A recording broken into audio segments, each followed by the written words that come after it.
அதுல சொல்லியிருந்தாங்க. இப்படி நம்ம விடியல் ஆட்சியில ஏதாவது ஒரு திட்டத்துல எப்படியாவது எல்லாருக்கும் பயன் கிடைச்சிடுது. மக்கள் நலனுக்காக நாம் செய்யப்படுகிற திட்டங்களை குறை சொல்ல முடியாதவங்க இல்லாத பிரச்சனைகளை எல்லாம் உருவாக்கி குளிர் காயிலாம்னு நினைக்கிறாங்க. அண்மையில் மாண்புமிகு ஒன்றிய உள்துறை அமைச்சர் அமித்ஷா அவர்கள் தமிழ்நாட்டுக்கு வந்தார். செய்திகள்லாம் பார்த்திருப்பீங்க, அவர் பேசுனதெல்லாம் பார்த்திருப்பீங்க. அவர் அமித்ஷாவா இல்ல அவதூறு ஷாவான்னு டவுட் வருது. அந்த அளவுக்கு உண்மைக்கு புறம்பா பேசிட்டு போயிருக்காரு. தமிழ்நாட்டில் இந்து சமய நம்பிக்கைகள் வழிபாட்டு உரிமைகளுக்கு முடிவு கட்டும் வகையில் நம்முடைய தமிழ்நாடு செயல்படுதுன்னு அமித்ஷா அவர்கள் பேசிட்டு போயிருக்காரு. இதற்காக என்னுடைய கடுமையான கண்டனத்தை உங்கள் மூலமாக, இந்த விழாவின் மூலமாக, இந்த நிகழ்ச்சியின் மூலமாக நான் தெரிவிச்சுக்கிறேன்.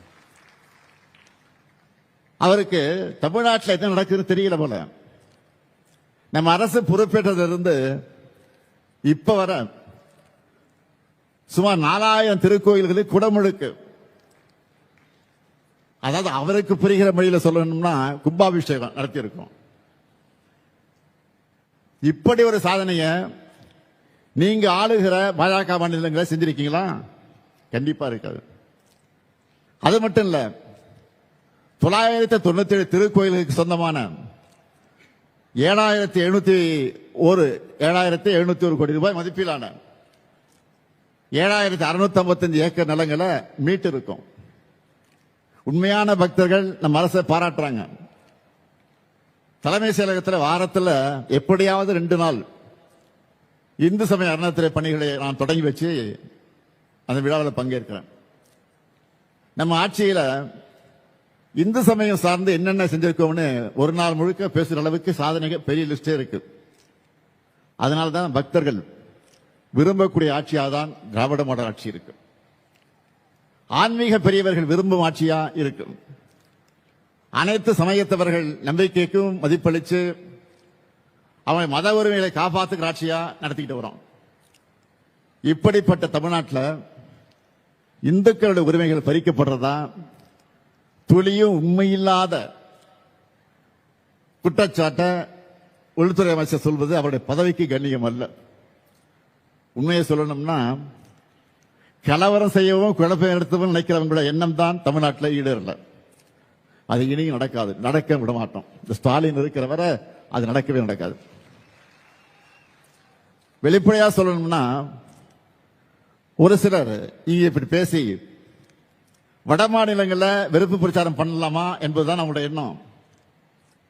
தமிழ்நாடு வந்த உள்துறை அமைச்சர் அவதூறு மட்டும் பரப்பிட்டு போகல, ஒரு நல்ல காரியத்தையும் பண்ணிட்டு போயிருக்காரு. நாம கேட்க வேண்டிய கேள்வியை அவரே கேட்டுட்டாரு. நம்மோட வேலையை அவர் ஈஸியாக்கிட்டாரு. அதுக்காக நான் அவருக்கு நன்றி சொல்ல விரும்புகிறேன். தமிழ்நாட்டில் மோடி ஆட்சி அமையணுமா வேணாமான்னு மக்களை பார்த்து அமித்ஷா கேட்டிருக்காரு. ஐயா, இதையே தான் நாங்கள் சொல்றோம்.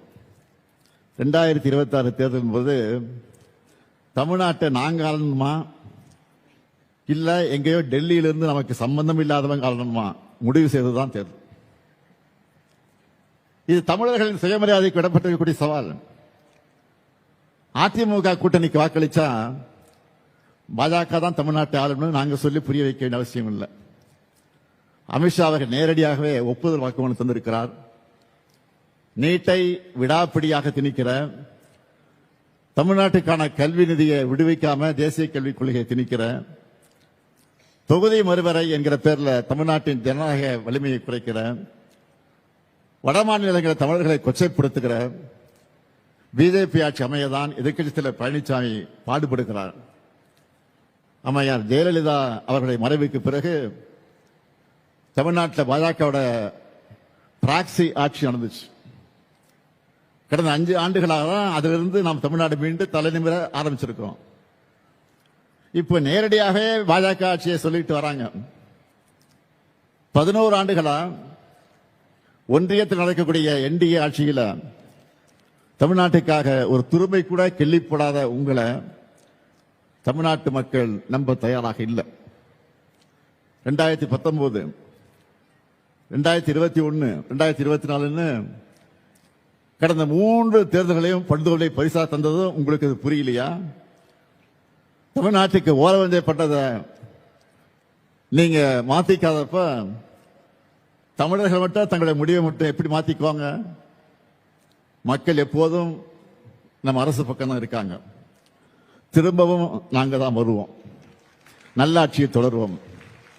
எதிலும் நம்பர் 1, எல்லா துறையிலும் ஏற்றவன்னு இதுவரை காணாத வளர்ச்சியை நோக்கி தமிழ்நாட்டை கொண்டு செல்வோம். திராவிட மாடல் 2.0 இன்னும் பெரிய சாதனைகளை படைப்போம் என்று கூறி உங்கள் அனைவருக்கும் மீண்டும் ஒரு முறை வணக்கத்தை தெரிவித்து விடைபெறுகிறேன். நன்றி, வணக்கம்.